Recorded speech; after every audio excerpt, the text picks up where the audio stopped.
أعوذ بالله من الشيطان الرجيم.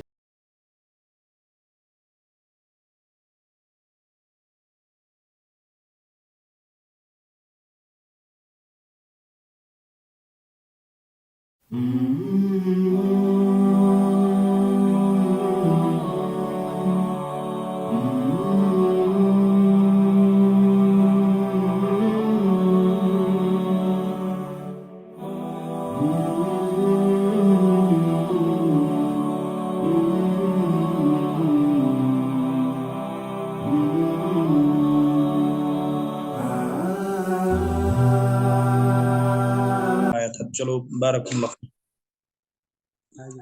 بسم اللہ الرحمن الرحیم.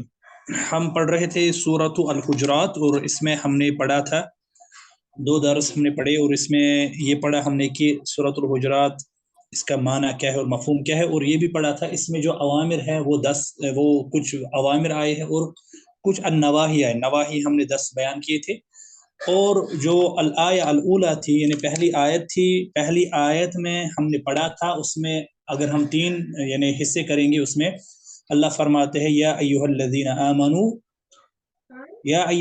آمنوا لا تقدموا بین یدی اللہ ورسولہ واتقوا اللہ ان اللہ سمیع علیم. تو اس میں ہم نے کہا تھا کہ پہلا جو ہے یا ایھا الذین آمنوا یہ ندا ہے، اور ندا کے 4 فائدے ہیں، اور ہم نے کہا تھا ندا یعنی 2 قسم کے ہوتے ہیں قرآن میں. مخاطب یعنی ایک تو ہے خاص اور دوسرا ہے عام.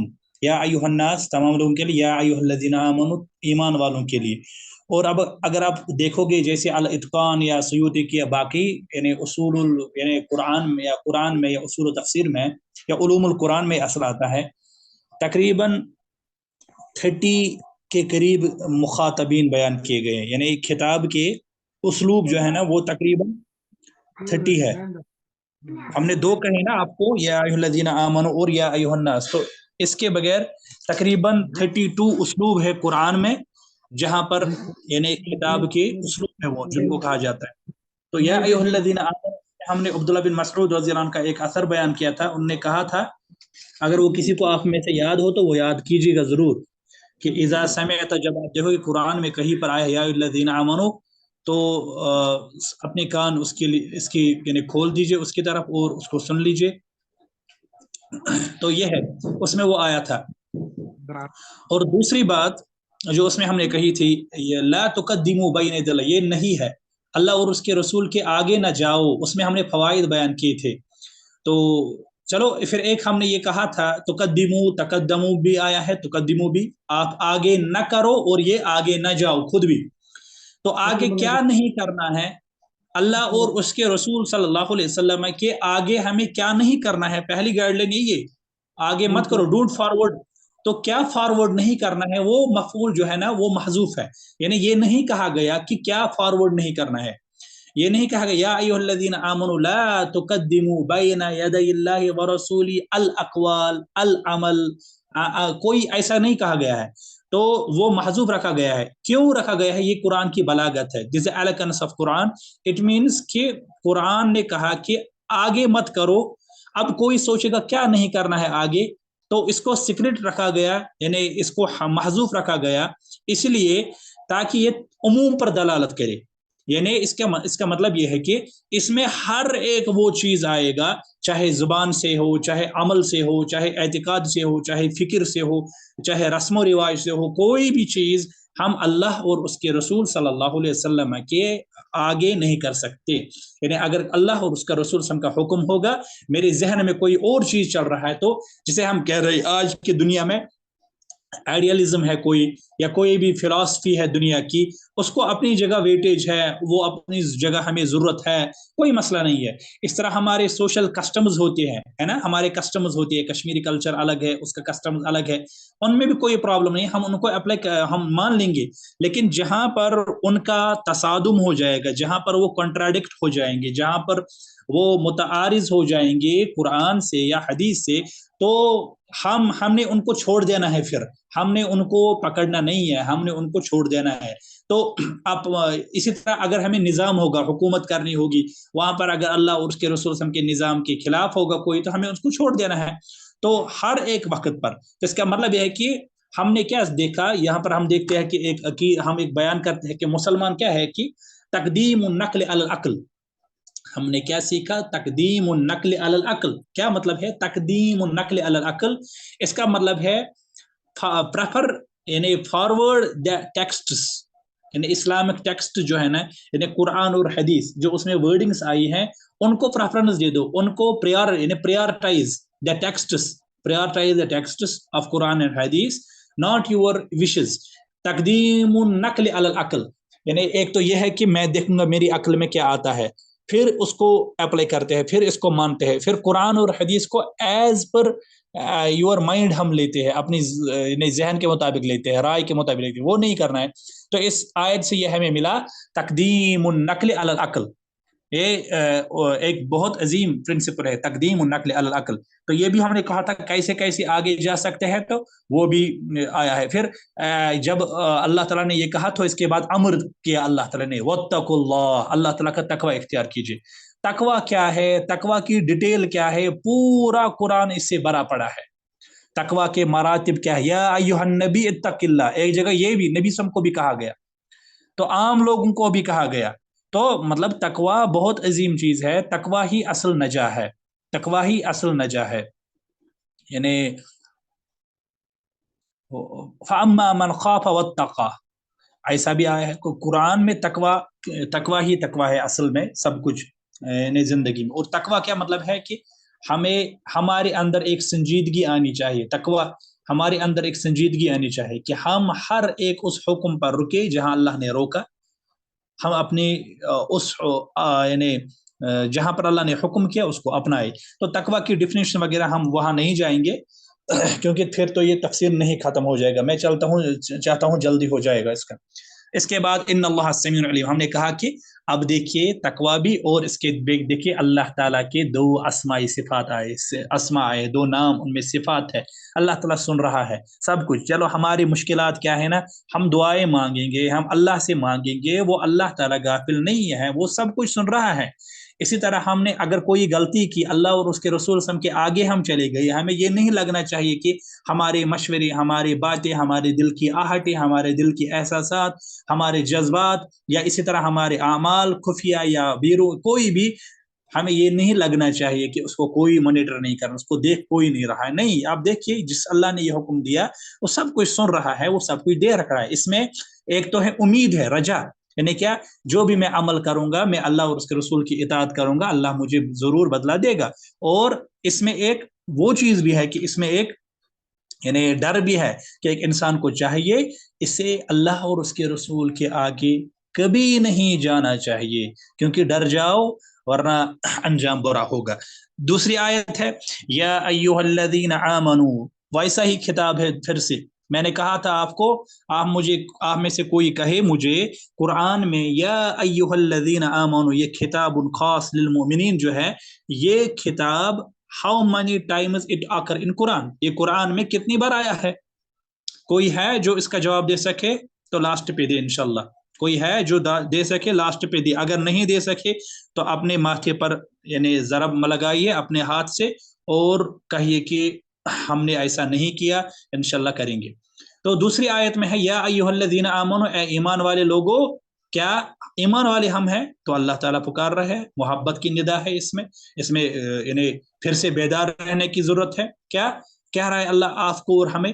لا تقدموا، ایک تو یہ ہے. دوسرے یا ایھا الذین آمنوا لا ترفعوا، پھر سے ہے نفی، نہیں لا ترفعوا. اگر عربی گرامر دیکھیں گے تو میں وہ نہیں کہوں گا یہاں پر.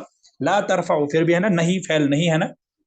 لا ترفعوا، لا ترفعوا مت کرو، رفع یرفع بلند، لا ترفعوا بلند مت کرو، ڈونٹ ریز. کیا مت کرو بلند؟ اصواتکم اپنی آوازوں کو، فوق او اوپر، صوت النبی نبی صلی اللہ علیہ وسلم کی آواز سے. اے ایمان والے لوگوں اپنی آوازوں کو بلند مت کرو نبی کی آوازوں سے صلی اللہ علیہ وسلم. تو پہلی آیت میں کیا آیا؟ رسول. دوسری آیت میں کیا آیا؟ النبی. ٹھیک، اللہ کے رسول صلی اللہ علیہ وسلم کے آواز کے اوپر اپنی آواز مت کرو، ایک تو بات ہے. وَلَا تَجْهَرُوا لَهُ بِالْقَوْلِ، نہ بڑی آواز میں ان سے بات کرو، کجہر بعضکم لبعض، جیسے تم ایک دوسرے کے ساتھ کرتے ہو باتیں، یعنی بڑی آواز سے، جہر سے، ان تحبط اعمالکم، ورنہ یہ ہے کہ ان تحبط اعمالکم، کہ تمہاری اعمال، تمہاری عملی برباد، اعمال، عمل اتنی کہ اعمال برباد ہو جائیں گے، حبط یحبط، حبوط، ٹھیک، ان تحبط اعمالکم، تمہاری اعمال برباد کیے جائیں گے، وانتم لا تشعرون، اور آپ اس حال میں ہوں گے آپ کو پتہ بھی نہیں چلے گا۔ تو یہ آیت عظیم، دیکھیں اس آیت کا ایک سبب النزول ہے، سبب النزول بہت سارے ہیں بیان کیے جاتے ہیں، ایک سبب النزول ہے، یعنی اس کا مطلب کیا ہے سبب النزول؟ نیند کو اسائڈ کیجئے 1 منٹ کے لیے، نیند کو 1 منٹ کے لیے اسائڈ کیجئے۔ سبب النزول کا مطلب کیا ہے؟ ایک ایسا ایونٹ، کوئی ایسا واقعہ ہوا ہے، جب یہ واقعہ ہوا تو اللہ تعالیٰ نے وہی پر قرآن نازل کیا، اسے کہتے ہیں سبب النزول۔ حدیث میں بھی ایسا کہیں ہوتا ہے، ٹھیک، جیسے کہ صحابہ دریا میں سفر کر رہے تھے، ایک کشتی ہے، اس دریا میں ہے اب صحابہ، ان کے پاس پانی ہے، وہ کہتے ہیں اب اس سے ہم وضو کریں گے، اگر وضو کریں گے تو پئیں گے کیا؟ کیا وہ دوسرا کہتے ہیں نہیں یہاں تو پانی ہے نا سمندر میں، اسی سے پئیں گے، اس سے وضو کریں گے۔ دوسرے نے کہا کیا ہم پانی، سمندر کے پانی سے وضو آئے گا یا نہیں؟ تو جب یہ ایونٹ ایسے ہوا تو انہوں نے رسول اللہ صلی اللہ علیہ وسلم سے سوال کیا کہ اگر ہم سمندر میں ہوں گے، پانی نہیں ہوگا، صرف پینے کے لیے پانی ہوگا، تو کیا ہم سمندر کے پانی سے وضو کریں گے؟ تو انہوں نے نبی صلی اللہ علیہ وسلم سے سوال کیا، تو ایونٹ ہوا نا، تو وہاں پر نبی صلی اللہ علیہ وسلم نے ان کو جواب دیا ٹھیک کہ یعنی سمندر کے پانی سے وضو کر سکتے ہیں، ٹھیک۔ تو اس کا مطلب کیا ہے؟ اللہ یعنی ماؤہ طہور، یعنی جیسے وہاں آیا ہے اس کا پانی پاک ہے اور اس کا جو بھی مردہ ہے وہ حلال ہے، اسے کہتے ہیں حدیث میں سبب ورود، ٹھیک، وہاں پر ٹرم یہ ہوتی ہے، یہاں پر قرآن میں اسے کہتے ہیں سبب النزول، اردو میں کہتے ہیں شان نزول، اور انگلش میں کہیں گے ہم کانٹیکسٹ آف ریولیشن، یعنی particular context of this revelation, یعنی کانٹیکسٹ ہے نا، یعنی یہ کب نازل ہوا، کس، تو یہ احادیث میں آیا ہوتا ہے، ہمیں کہیں پر دو شان نزول بیان کیے جاتے ہیں، کہیں پر ایک، کہیں پر اور زیادہ، اور کہیں پر ضعیف احادیث ہوتے ہیں، کہیں پر صحیح ہوتے ہیں، تو ان سب کو ذہن میں رکھنا چاہیے۔ تو یہاں پر صحیح ترین احادیث میں جو ہمیں آیا ہے وہ یہ کہ یہ جو آیت یہاں کہا گیا کہ آپ اپنی آواز بلند مت کرو، لگ رہا ہے کہ کوئی ایسا واقعہ ہوا ہے، آوازیں بلند ہو گئی تھی شاید، اور آپس میں ایک دوسرے سے ایسی بات نہ کرو جیسے کہ یعنی ان کے ساتھ ایسی بات نہ کرو جیسے کہ آپس میں کرتے ہو، تیسری بات پھر اعمال برباد ہو جائیں گے اور آپ کو پتہ بھی نہیں چلے گا۔ ایک وفد آیا تھا، ایک ڈیلیگیشن، ایک کچھ لوگ آئے تھے رسول اللہ صلی اللہ علیہ وسلم کے پاس، اور وہ جن کو بنو تمیم کے لوگ آئے تھے، انہوں نے کہا تھا کہ امر فلانا، یعنی ہمارے لیے کوئی امیر بنا لیجئے، مقرر کیجئے کوئی لیڈر وغیرہ۔ تو رسول اللہ صلی اللہ علیہ وسلم نے صحابہ سے پوچھا کون بنائیں گے؟ تو نبی صلی اللہ علیہ وسلم کو ابو بکر نے کہا ہم بنائیں گے ایک شخص، عمر رضی اللہ عنہ نے کہا ہم بنائیں گے دوسرا شخص۔ یہ لاسٹ ٹائم شاید میں نے آپ کو کہا تھا کہ ابو بکر نے کہا تھا ہم بنائیں گے الاقرع ابن حابس، اور عمر رضی اللہ عنہ نے کہا بیا بل امر فلان، نے تو عمر نے کہا تھا القعقاع بن معبد،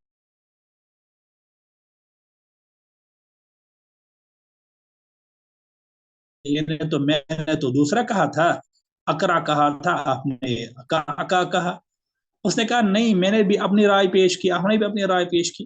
تو اس دوران ان کے درمیان باتیں جب ہو گئی نا، صحابہ کس کس کے درمیان؟ ابو بکر اور عمر رضی اللہ عنہ، ان کے درمیان باتیں، تو رسول اللہ صلی اللہ علیہ وسلم تھے نا سامنے، تو ان کی بے ادبی مانی، اللہ تعالیٰ نے اس کو بے ادبی شمار کیا۔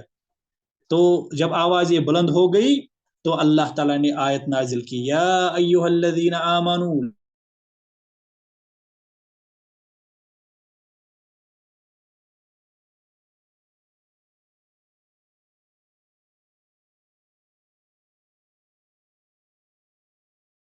سب ایمان والے ہیں نا، گویا ٹھیک۔ تو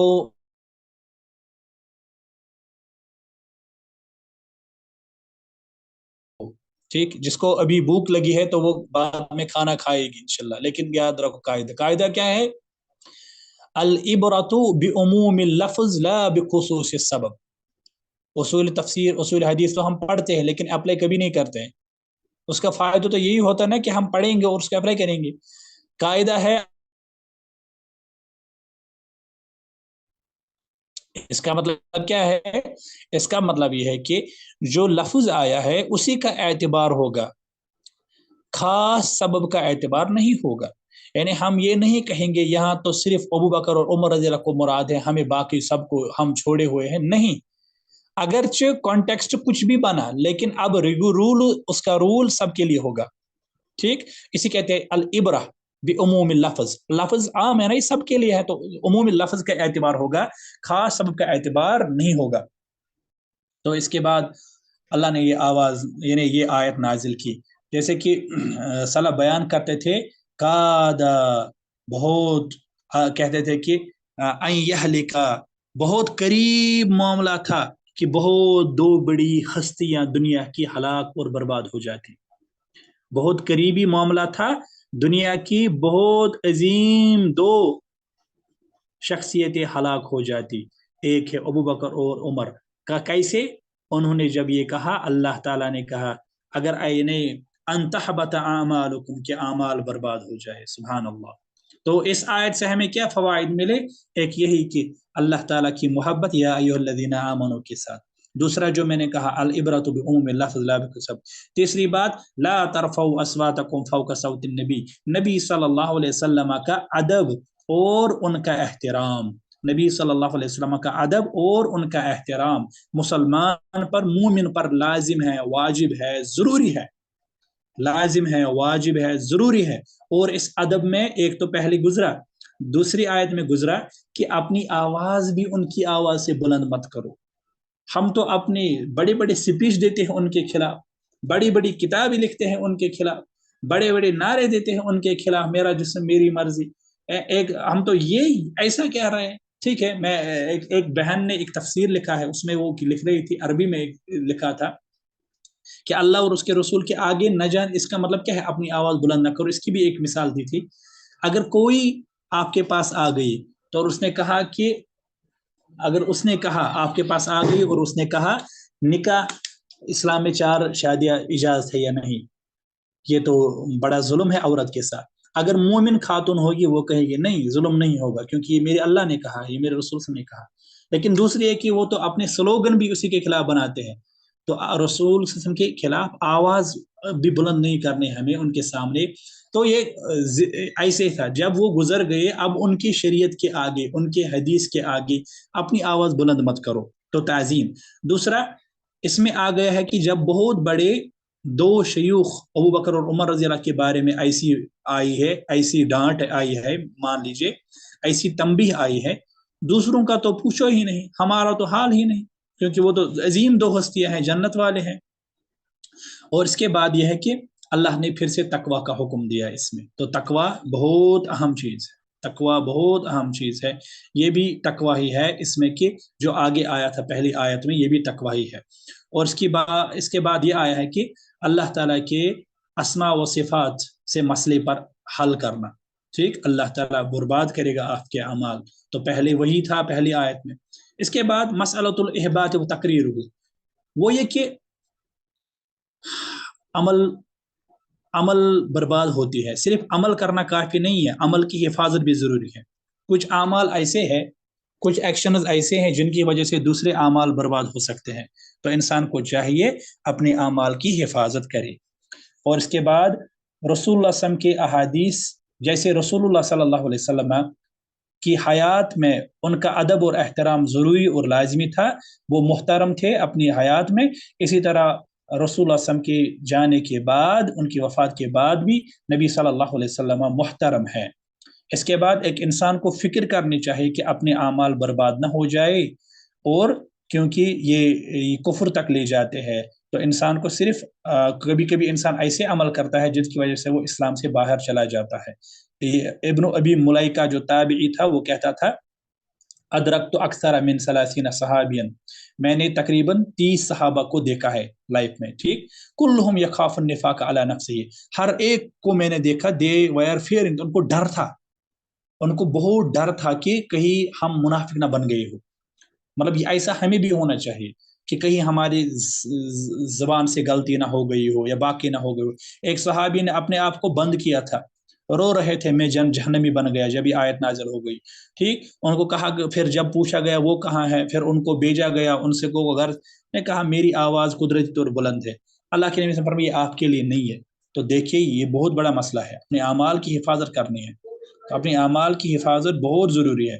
تو اس آیت سے ہمیں یہ سبق ملے. اور ایک سبق ملا اس سے, وہ یہ کہ رسول اللہ یعنی وَأَنْتُمْ لَا تَشْعُرُونَ, وہ یہ کہ کبھی کبھی ایک انسان کوئی عمل ایسا کر رہا ہے کہ وہ خود ہی اپنے پیروں پر کلاڑی مار رہا ہوتا ہے لیکن خود اسے پتہ نہیں ہو رہا ہے, پتہ نہیں ہوتا ہے.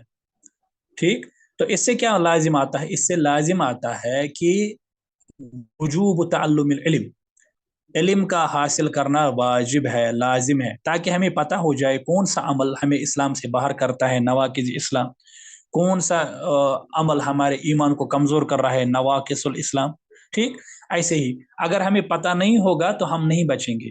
عرفت الشر لا لشر لكن لتوقي ومن لم يعرف الشر من الناس يكافي, ہے نا, ایک شاعر کہہ رہا ہے کہ میں نے شر کو پہچانا اس لیے نہیں کہ میں شر والا عمل کروں, اس لیے تاکہ میں شر سے بچوں.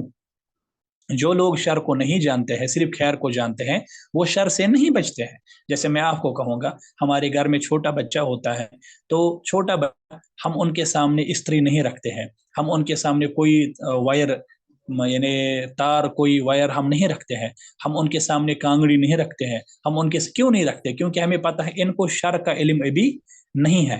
اسی طرح جب ہمیں شر کا علم نہیں ہوگا ہم اس میں پڑھ سکتے ہیں. تو اسی لیے صحابہ کہتے تھے, یعنی حذیفہ بن یمان رضی اللہ عنہ کہتے تھے کہ کان الناس یسألون رسول اللہ صلی اللہ علیہ وسلم عن الخیر, تمام لوگ رسول اللہ علیہ وسلم کو خیر پوچھتے تھے, پازیٹیوز. وکنت اسألہ عن الشر, میں ان کو شر کے بارے میں پوچھتا تھا, یعنی نیگیٹیوز مجھے بتائیے, ہارمفل کیا ہے میرے لیے وغیرہ, کس کس میں نقصان ہے. تو اس لیے مخافت ان یدرکنی, اس لیے کہی کہ میں ایسا عمل نہ کروں اور مجھے پتہ بھی نہ ہو.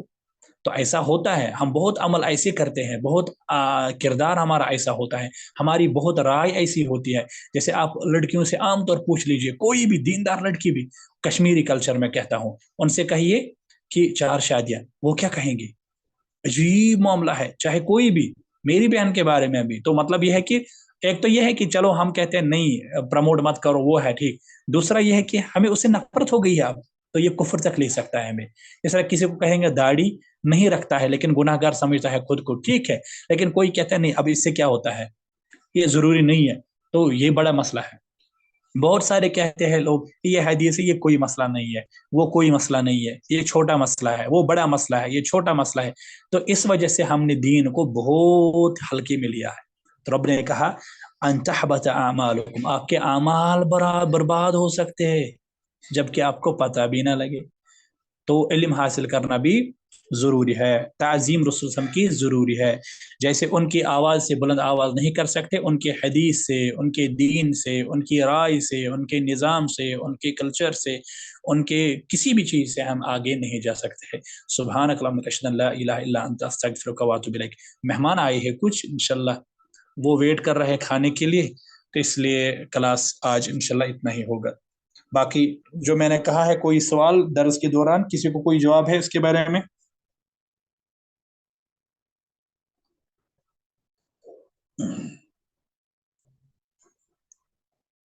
ہے کوئی جواب؟ انشاءاللہ کل دیکھتے ہیں, کل دوسرا درس کریں گے انشاءاللہ, اگر کل اللہ تعالیٰ نے زندگی دی انشاءاللہ. کوئی ہاں کہیے, کیا ہے؟ بنت آدم.